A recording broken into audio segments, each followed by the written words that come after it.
হেই বন্ধুরা, আজ আমি হাজির হয়েছি 2021 সালে মুক্তিপ্রাপ্ত একটি American dark fantasy martial art movie Mortal Kombat নিয়ে, যেটি এই একই নামের একটি ভিডিও গেম সিরিজ থেকে অনুপ্রাণিত হয়ে বানানো হয়েছে।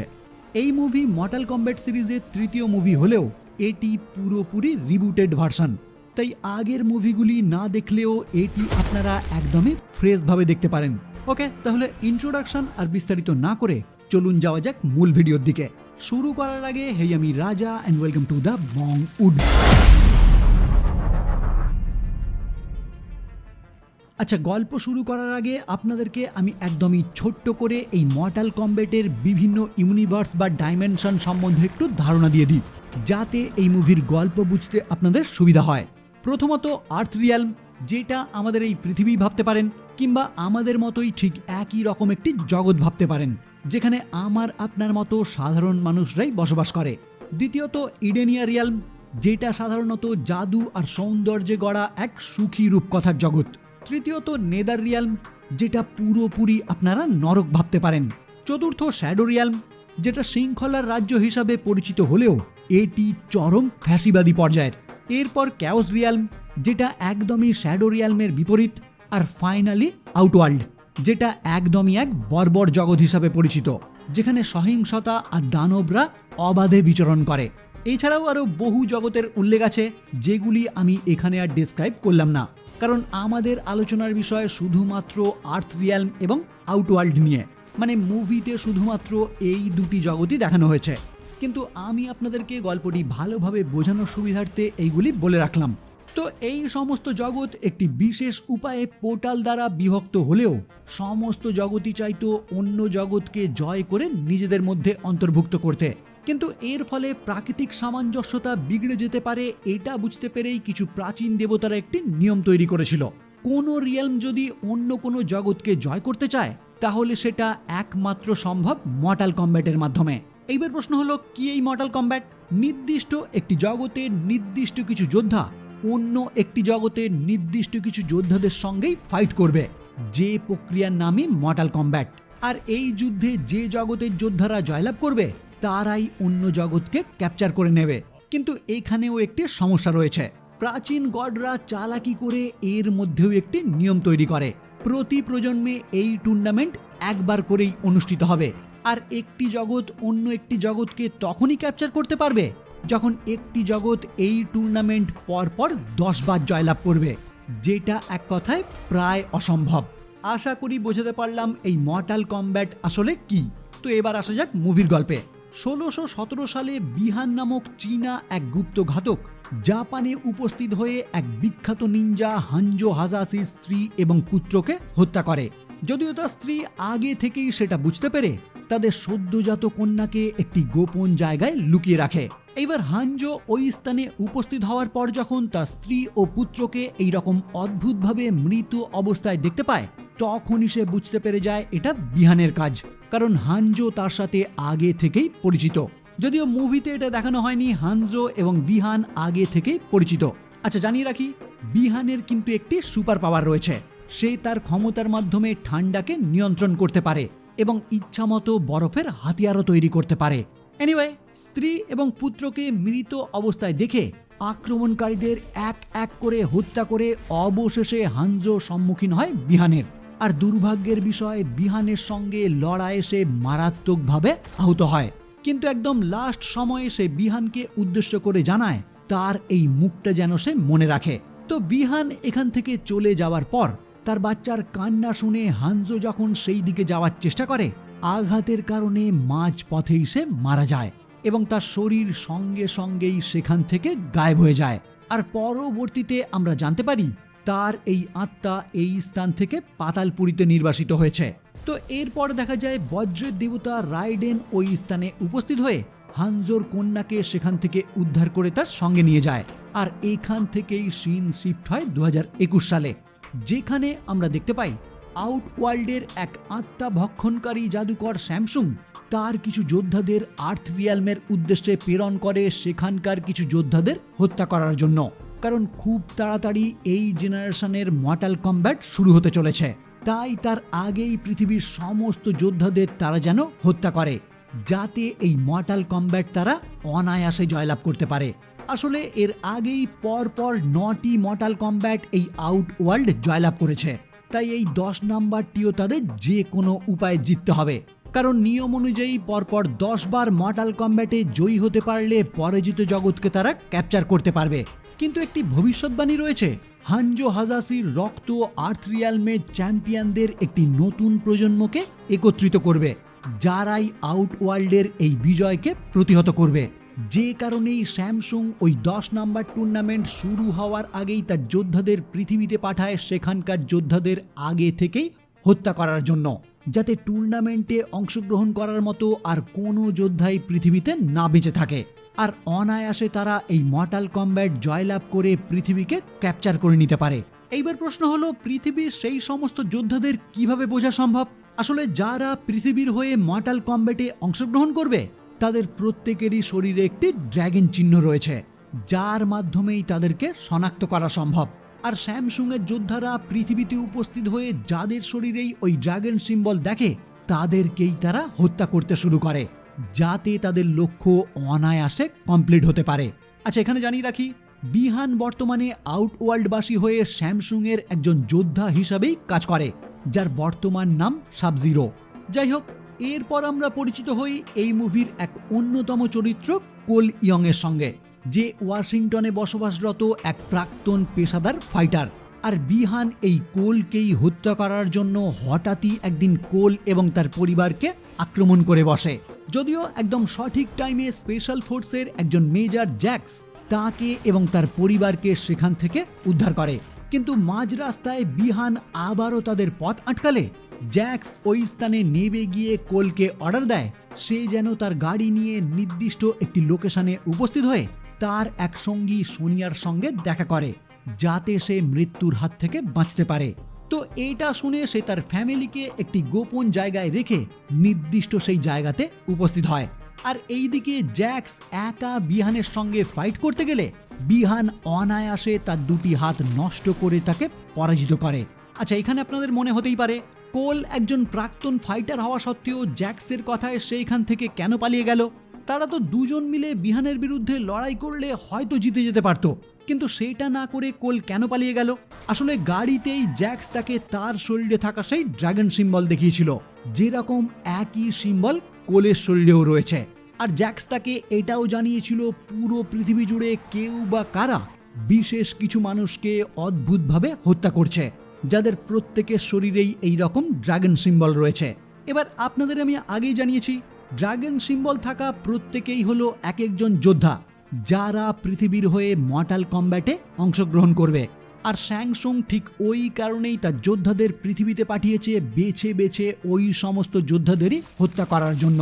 আর এটা শোনার পরেই কোল জ্যাক্সের কথা মতো সেখান থেকে চলে যায়, কারণ প্রথমত তার পরিবারকে ওই ব্যক্তির হাত থেকে বাঁচাতে হবে, আর দ্বিতীয়ত তার শরীরে থাকা ড্রাগন চিহ্নর পিছনে কি রহস্য আছে সেটা জানতে হবে।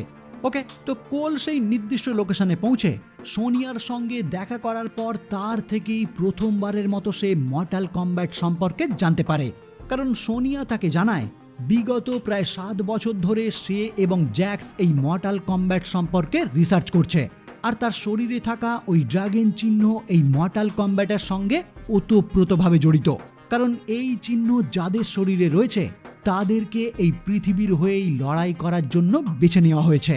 এইবার কোল এইসব শুনে শুধুমাত্র গল্প কথা বলেই হাসতে শুরু করলে সোনিয়া তখন তাকে জানায় আজ থেকে 7 বছর আগে জ্যাক্স এবং সে ব্রাজিলে একটি গুপ্ত মিশনে যায় একটি ক্রিমিনালকে ধরার জন্য, কিন্তু এই ক্রিমিনাল তার সুপার পাওয়ারের মাধ্যমে তাদের টিমকে নিমেষেই হত্যা করে।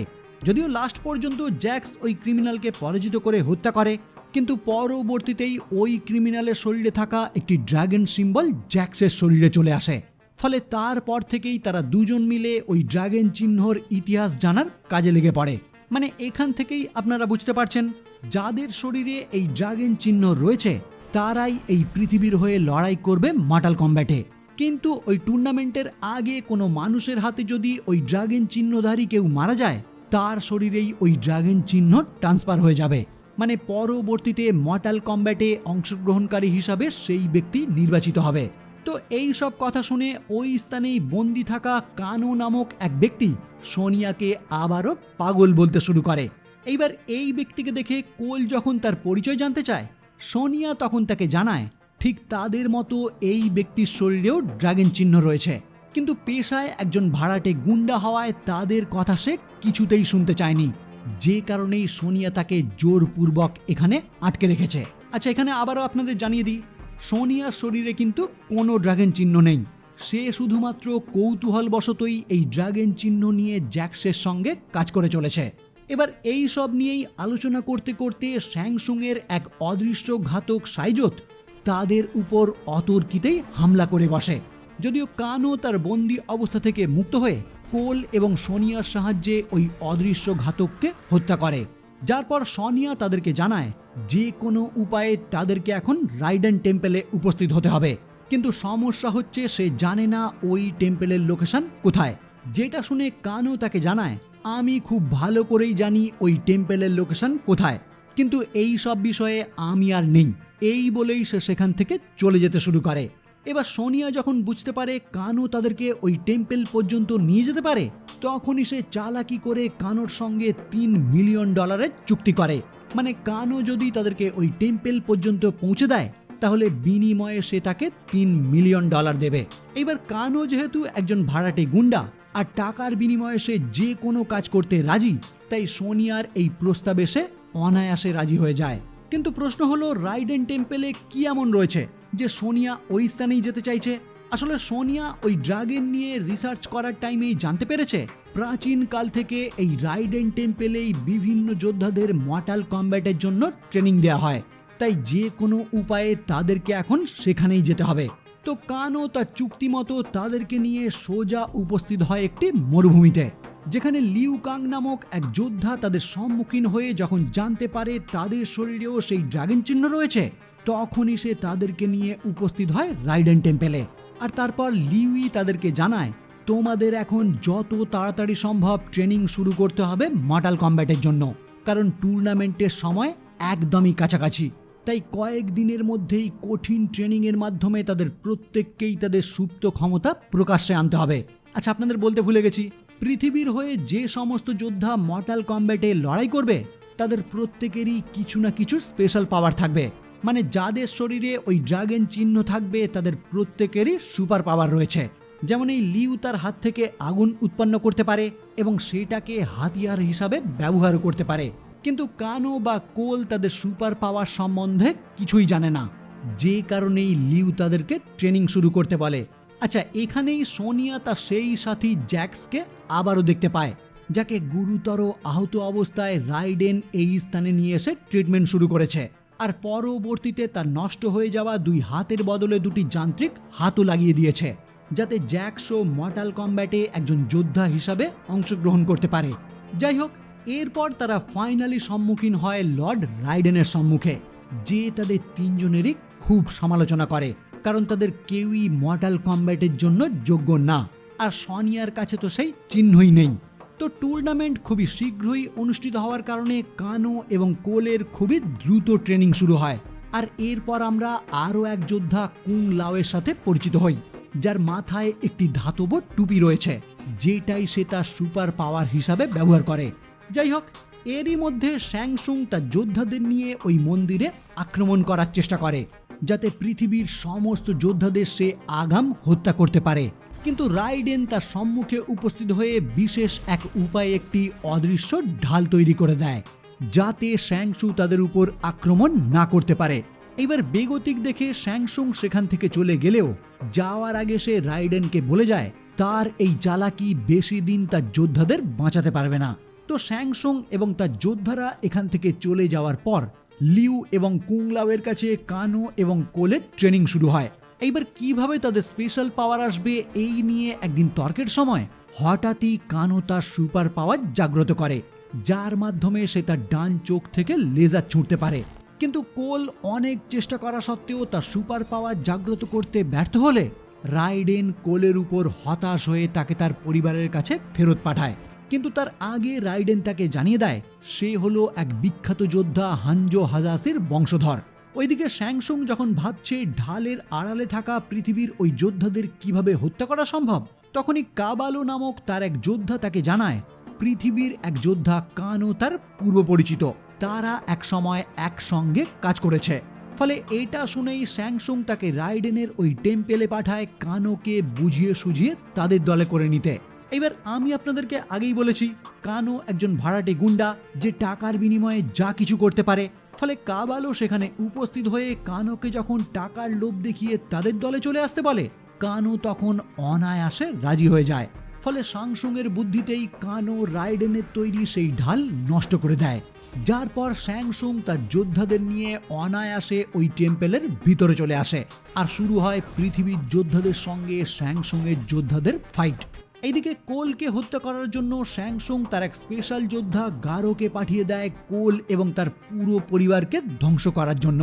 কিন্তু এই মুহূর্তে কোল ওই যোদ্ধার সঙ্গে ফাইট করতে করতেই তার সুপার পাওয়ার জাগ্রত করতে সক্ষম হয়, যার ফলে তার সম্পূর্ণ শরীরে একটি বর্ম এবং হাতিয়ার হিসাবে দুটি টনফা চলে আসে, যার মাধ্যমেই সে গোরোকে হত্যা করে আর তারপর পুনরায় রাইডেন টেম্পেলে ফিরে যায় তার সঙ্গীদের সাহায্য করার জন্য।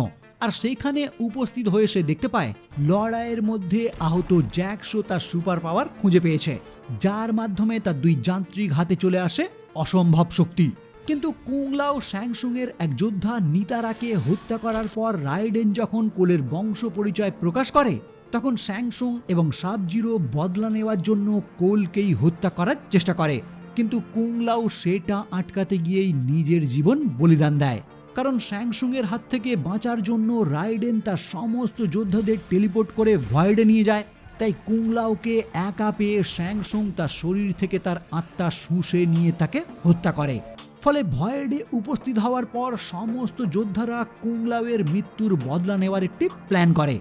কোল এই মুহূর্তে রাইডেনকে জানায় তিনি যদি চালাকি করে আউট ওয়ার্ল্ডের যোদ্ধাদের বিভক্ত করতে পারে, তাহলে হয়তো তারা এক এক করে ওই যোদ্ধাদের হারিয়ে দিতে পারবে। ফলে এই প্ল্যান মতো তারাও একটি একটি জায়গায় ছড়িয়ে পড়ে। আচ্ছা, এখান থেকে যাওয়ার আগে রাইডেন কোলকে হানজোর সেই কুনাইটি দেয়, যেটা বহু যুগ আগে রাইডেন তার মৃতদেহর পাশ থেকে উদ্ধার করেছিল। আর এই মুহূর্তে সেটাই উপহার দিয়ে কোলকে সে জানায় এটাতে এখনো হানজোর রক্ত লেগে রয়েছে, তাই তার বিশ্বাস লড়াইয়ের টাইমে সে এটা ব্যবহার করলে হানজোর আত্মাও তার সঙ্গে ওই লড়াইয়ে যোগদান করবে। তো প্ল্যান মতো জ্যাক্স রাইকোকে পরাজিত করে, লিউকাং কাবালকে পরাজিত করে, আর সোনিয়া পরাজিত করে কানোকে। এবার আমি আপনাদের আগেই বলেছি ড্রাগন চিহ্ন রয়েছে, এই রকম কাউকে হত্যা করার পর যে ওই ব্যক্তিকে হত্যা করেছে তার শরীরে সেই ড্রাগন চিহ্ন চলে আসে। ফলে সোনিয়া কানোকে হত্যা করার পর তার শরীরেও ড্রাগন চিহ্ন চলে আসে, আর সুপার পাওয়ার হিসাবে হাত থেকে বেগুনি কালারের এক প্রকার প্লাজমা নিক্ষেপ করতে সক্ষম হয়, যার পর সোনিয়াই কোলকে হেল্প করে তার প্রতিদ্বন্দ্বী মিলিনাকেও হত্যা করে। কিন্তু ওইদিকে সাব-জিরো বা বিহান কোলের স্ত্রী এবং কন্যাকে অপহরণ করে, যাতে কোল একা তার সঙ্গে ফাইট করার জন্য তার সম্মুখে উপস্থিত হয়। কারণ কোলের প্ল্যান ছিল বাকিদেরকে হত্যা করে তারা সকলে মিলে সম্মুখীন হবে বিহানের। কিন্তু পরিবারের কথা জানতে পেরে কোল যখন একা তার সম্মুখীন হয়, সাব-জিরো তখন অনায়াসে তাকে হারিয়ে দেয়। কিন্তু মারা যাওয়ার আগে শেষ চেষ্টায় কোল যখন হানজোর সেই হাতিয়ার ব্যবহার করার চেষ্টা করে, তখন হানজোর প্রতিশোধ পরায়ণ প্রেতাত্মা স্করপিয়ন হিসাবে সেই স্থানে উপস্থিত হয়ে এই লড়াইয়ে কোলকে সাহায্য করতে শুরু করে, আর লাস্ট পর্যন্ত দুজন মিলে তাকে পরাজিতও করে এবং হানজো নরকের আগুনে তাকে ভস্মীভূতও করে দেয়। যার পর কোলকে ধন্যবাদ জানিয়ে তার বংশের যত্ন নেওয়ার অনুরোধ করে সেখান থেকে হানজো গায়েব হয়ে যায়। এরপর দেখা যায় রাইডেন এবং বাকি সমস্ত যোদ্ধারাই সেখানে উপস্থিত হলে শ্যাংসুংও সেখানে উপস্থিত হয়ে রাইডেনকে জানায় এইবার তুমি আমার সমস্ত যোদ্ধাদের হত্যা করলেও আসল লড়াইয়ে তুমি কখনোই জয়ী হতে পারবে না, মৃত্যু তো জাস্ট একটা পার্ট, আমি আবারও আমার যোদ্ধাদের জীবিত করে মর্টাল কম্ব্যাটে তোমাদেরকে পরাজিত করব। এই বলেই তার সমস্ত যোদ্ধাদের মৃতদেহ সে আউটওয়ার্ল্ডে ফিরিয়ে নিয়ে যায়। আর রাইডেনও তার যোদ্ধাদের জানায় পরবর্তী টুর্নামেন্টের প্রস্তুতি হিসাবে নতুন যোদ্ধাদের খুঁজে বের করে আনতে, যাতে তারা প্রশিক্ষণ দিয়ে তাদেরকে তৈরি করতে পারে। এবং ফাইনালি আমরা দেখতে পাই কোল বেরিয়ে পড়ে হলিউডের এক চলচ্চিত্র তারকা জনি কেজের উদ্দেশ্যে। মানে খুব সম্ভবত এই জনির শরীরেও রয়েছে সেই ড্রাগন সিম্বল, তাই তাকেও এই দলে যুক্ত করার উদ্দেশ্যেই কোল তার যাত্রা শুরু করে। আর এখানেই এই মুভি সমাপ্ত হয়। এই মুভির পরবর্তী পর্ব 2026 সালের 8ই মে মুক্তি পেয়েছে, তাই আপনারা যদি চান এর পরবর্তী পর্ব আমি নিয়ে আসতে পারি, কিন্তু সেটা আজ থেকে 3 মাস পর, কারণ আমার মনে হয় না 3 মাস আগে এর ডিজিটাল রিলিজ মুক্তি পাবে। তবুও কমেন্টে আগাম জানিয়ে রাখবেন, যদি আপনাদের ইন্টারেস্ট থাকে তাহলে অবশ্যই আমি এর পরবর্তী পর্ব নিয়ে আসবো। ওকে, তাহলে আজকের মতো এই পর্যন্তই। আমার ভিডিও যদি আপনাদের ভালো লাগে তাহলে অবশ্যই লাইক, কমেন্ট এবং শেয়ার করবেন। আর আমার চ্যানেলে যদি প্রথম হয়ে থাকেন তাহলে চ্যানেলটি সাবস্ক্রাইব করে বেল আইকনটি ক্লিক করে দেবেন, যাতে এই রকম ভিডিও সবার আগে পৌঁছে যায় আপনার কাছে। ওকে, তাহলে দেখা হচ্ছে পরবর্তী কোনো ভিডিও নিয়ে, আর ততক্ষণের জন্য বাই।